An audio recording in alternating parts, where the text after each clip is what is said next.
안녕하세요. 손해사정사 이재영입니다. 오늘은 교통사고 핵심 사례 6번째 주제 시간으로 음주운전에 관한 모든 것에 대하여 한번 이야기해 보고자 합니다. 음주운전, 연말연시나 회사 회식 등 기타 동창회 모임이나 이런 경우에 음주운전 사례가 많은데요. 음주운전을 하게 되면 상당히 많은 문제가 발생하죠. 일단 음주운전은 절대 하시면 안 됩니다. 그러면 오늘 음주운전을 했을 경우에 어떠한 문제점이 생기는지 이에 대해서 한번 알아보는 시간을 갖도록 하겠는데요. 크게 세 가지로 나눠서 생각해 보겠습니다. 첫 번째, 음주운전을 했을 경우 발생하는 형사처분의 문제, 어떻게 처벌되는가. 두 번째, 음주운전을 했을 경우에 어떤 경우에 취소가 되고 정지가 되는가, 행정처분의 문제. 세 번째로 가장 관심이 많은 부분, 돈을 잘 받느냐 못 받느냐, 즉 민사 문제죠. 어떤 소송으로 갔을 경우나 자동차 보험에서는 어떻게 돈을 받는가, 보상금은 어떻게 이루어지는가에 대하여 이렇게 세 가지로 나누어서 이야기를 해보도록 하겠습니다. 첫 번째, 음주운전 형사처분의 문제부터. 우선 음주운전은 그 자체로 범죄 행위입니다. 도로교통법 44조에 규정되어 있는데, 이 음주운전, 즉 혈중 알코올 농도로 우리나라는 정하고 있는데요, 0.03% 이상입니다. 예전엔 0.05% 이상이었죠. 근데 일명 윤창호법 시행 이후에 혈중 알코올 농도 0.03% 이상을 음주운전이라고 합니다. 이 0.03% 이상인 상태에서 운전만 해도 형사처벌이 된다는 사실 꼭 기억하셔야 되겠죠. 그 다음에 음주운전을 해서 사고를 냈을 경우에는 아주 처벌이 강합니다. 이는 특정범죄 가중처벌 등에 관한 법률에서 규정하고 있는데요. 사람이 죽었을 경우 민식이법이랑 대조되죠. 근데 차이점은 민식이법은 그 처음에 선행행위에 범죄가 없습니다. 그렇지만 음주운전은 그 자체가 범죄입니다.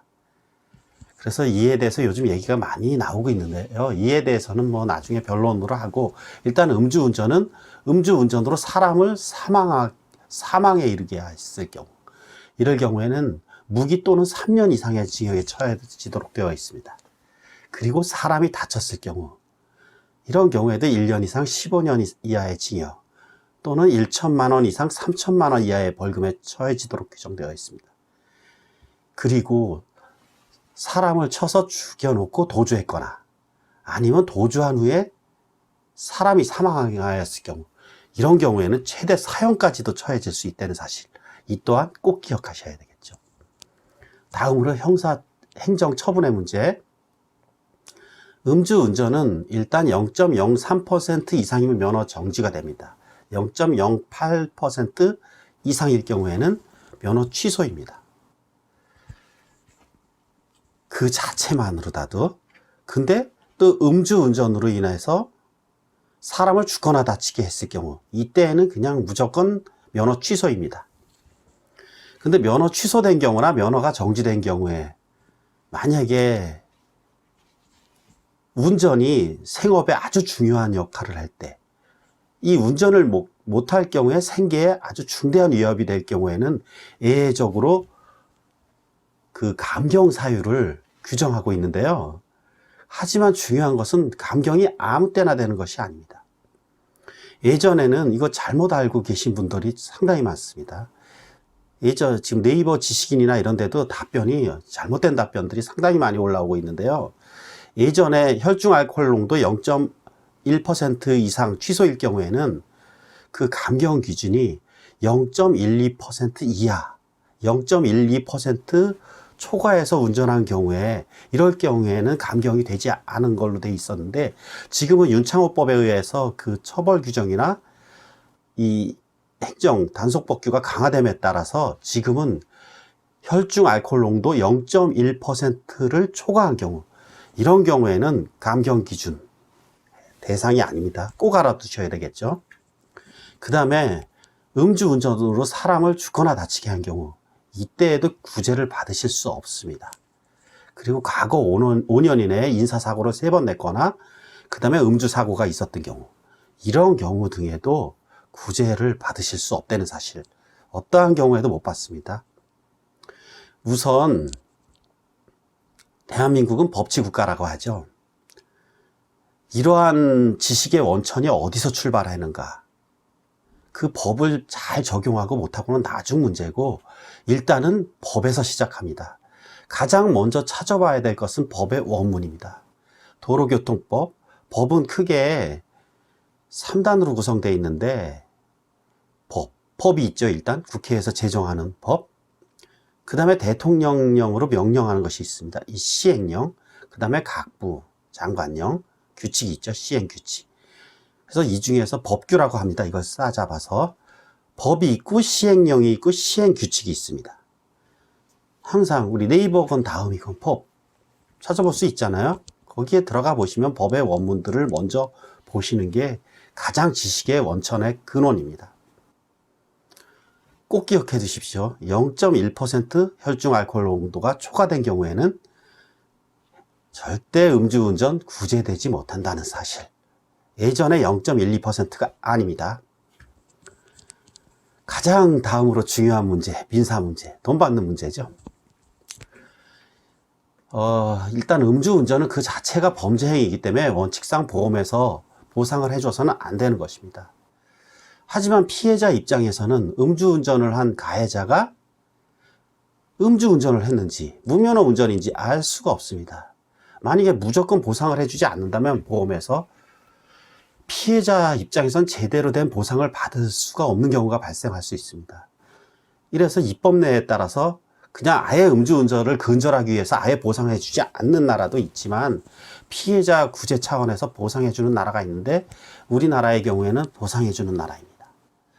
음주운전의 경우 2016년도에 어떤 사법부 세미나가 있었는데 이 당시에 특별가중 위자료라는 것을 들여옵니다. 우리 사망할 경우에 위자료 기준이 우리나라는 법원 소송 실무상 1억 원입니다. 1억 원인데 음주운전의 경우에 특별가중 위자료라 그래갖고 2억 원으로 그 당시에 각급 법원에 권고한 적이 있습니다. 그렇지만 보험 실무에서는 2억 원 적용을 하지 않고 있습니다. 2억 원의 이런 성격은, 이 금원의 성격은 어찌 보면 선진국에서 도입하고 있는 징벌적 손해배상 제도, 실제로 피해자에게 입힌 손해보다 훨씬 많은 손해액을 배상해주는 제도죠. 징벌적 손해배상 제도. 이러한 제도는 아직 우리나라에 도입했다고 볼 수는 없지만은 일단 아주 특기할 만한 점이죠. 이 특별가중위자료 2억 원으로 하는 토의가 있었다라는 사실은. 그 다음에 자동차 보험에서 음주운전을 한 사람과 그렇지 않은 사람, 이것을 똑같이 취급한다면 우리 보험 정책적인 면에서도 절대 바람직하지 않습니다. 보험은 같은 것은 같게, 다른 것은 다르게 그 동일 집단 같은 위험군을 묶어 놔야 되는 것이 원칙입니다. 근데 음주운전은 사고 위험도가 상당히 높잖아요. 이런 사람들을 똑같이 취급한다면 보험료는 상승하게 되고 이것은 곧 선량한 다수 보험 계약자들의 피해로 이어지게 됩니다. 따라서 음주운전의 경우에는 보험에서도 일정한 제재를 가하는데 이것을 사고부담금이라고 합니다. 지금까지 기존의 표준약관에서는 1사고당 대인사고의 경우에는 300만 원, 그 다음에 대물사고의 경우에는 100만 원의 사고부담금을 납부했었는데 오는 6월, 2020년 6월부터 자동차 보험 표준약관이 바뀐다고 합니다. 이 사고부담금이 아주 대폭 상승했는데요. 이거 아주 꼭 알아두셔야 합니다. 책임보험의 범위 내에서는 대인사고든 대물사고든 자기부담금, 사고부담금이 기존과 동일하게 대인사고는 300만 원, 대물사고는 100만 원 같습니다. 1사고당. 하지만 이를 초과하는 보험이라 그랬죠. 대인사고, 대인투나 대물배상. 이를 초과하는 임의보험의 경우에는, 그러니까 책임보험은 1억 5천입니다. 대물은 2천만 원. 이를 초과하는 경우에는 사고부담금이 대폭 상승하는데 대인사고의 경우에는 1억 원입니다. 무려 1억 원. 그 다음에 대물사고의 경우에는 5천만 원. 예, 음주사고 나면 이거 거의 파산이죠. 돈이 없는 사람들. 물론 이런 돈으로 다 제재하는 것이 아주 부자들한테는 영향을 주지 않습니다. 그래서 우리 형법상에서 우리 벌금형 제도라든지 이런 거는 상당히 문제점이 있다라는 지적이 있습니다. 예, 하지만은 우리 보통 사람들, 우리 같은 보통 사람들의 경우에는 한번 이 금전적인 피해 엄청나잖아요. 1억 원 사고 부담금이, 대인 사고, 대물 사고 5천만 원. 예, 너무 심각합니다. 지금 음주운전 이렇게 강하게 사고부담금을 올림으로써 앞으로 음주운전 근절에 상당한 도움을 줄 수 있으리라 믿습니다. 하지만 이런 것을 모르고 사고를 냈을 경우에 나 또는 한 가정이 파탄이 날 수도 있다는 사실 꼭 기억해 두시고 절대 음주운전 하시지 말길 부탁드립니다. 예, 오늘 음주운전에 관한 모든 것에 대하여 알아보았는데요. 앞으로도 좋은 강의 많이 이어갈 테니까 이재영 손해사정TV 많은 시청과 구독 부탁드립니다. 고맙습니다. 손해사정사 이재영이었습니다.